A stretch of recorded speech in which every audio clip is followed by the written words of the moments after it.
உங்களின் பார்வையில் இன்று ஒரு தகவல் 360. கணபதி ராமசாமி அப்படின்றவர் ஒரு நல்ல கேள்வி கேட்டிருக்காரு. ஜப்பான் மாதிரி இந்தியால எப்ப சார் புல்லட் ட்ரெயின் வரும் அப்படின்னு கேட்டிருக்காரு.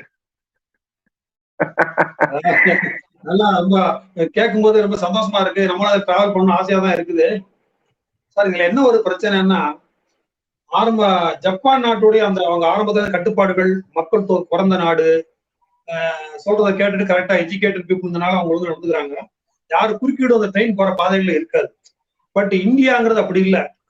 கல் தோன்றி மண் தோன்றா காலத்திலேயே நம்மகிட்ட மக்கள் குடியேறி மற்ற நாட்டுல உள்ளவங்க எல்லாம் வேட்டையாடிக்கிட்டு இருக்க சமயத்துல நம்ம உலகத்துக்கே அறிவுரை சொல்லியிருக்கோம் திருக்குறள் மூலமாக. 2000 வருஷத்துக்கு முன்னே திருக்குறள்ல உலகத்துக்கே நீதி சொல்லியிருக்காங்க. அப்ப எவ்வளவு பழமையான நாடுன்னு பாத்துக்கோங்க. ராமாயண மகாபாரதம் அவ்வளவு காலம் இருக்கு. ஸோ நம்ம ரொம்ப ரொம்ப பழமையா இருந்துட்டு இருக்கோம். நம்ம நாட்டுடைய ஜனத்தொகையும் இங்க உள்ள கிளைமேட் கண்டிஷன் அதிகமா இருக்கிறதுனால விவசாயம் சார்ந்த அந்த ஆடு மாடுகள் வளர்ப்புல இருக்கிறதுனால இந்த ரயில்வே ட்ராக்ல யாரு எப்ப எங்க கிராஸ் பண்ணுவாங்கன்னு நம்ம சொல்ல முடியாது. அதுலயும் நம்ம எல்லா சிட்டி சைட்ல உள்ளவங்களுக்கே இன்னும் புரியலன்னு பாருங்க. மெட்ராஸ்ல பாத்தீங்கன்னா வண்டியை தூக்கிட்டு கேட்டு தோடு கொடுக்குவாங்க.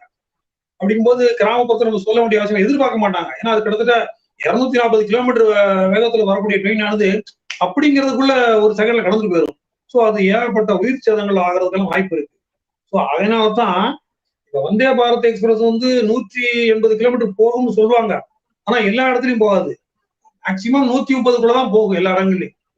அது மட்டும் இல்ல, மற்ற எல்லா வண்டிகளுமே ஒரு அதிகபட்சம் 130 140 தான் போகும். பட் ஒரு சில குறிப்பிட்ட ஒரு 50 கிலோமீட்டர் ஏரியால மட்டும் சரி இந்த இடத்துல டிராபிக் எதுவும் கிடையாது, வெறும் காட்டு பகுதி தான், ட்ராக் ஸ்டெபிலிட்டி நல்லா இருக்கு, அப்ப அந்த மாதிரி ஏரியாவில் மட்டும் 150 கிலோமீட்டர் வேகத்துல போயிட்டு அதை கடந்துடும். அவ்வளவுதான்.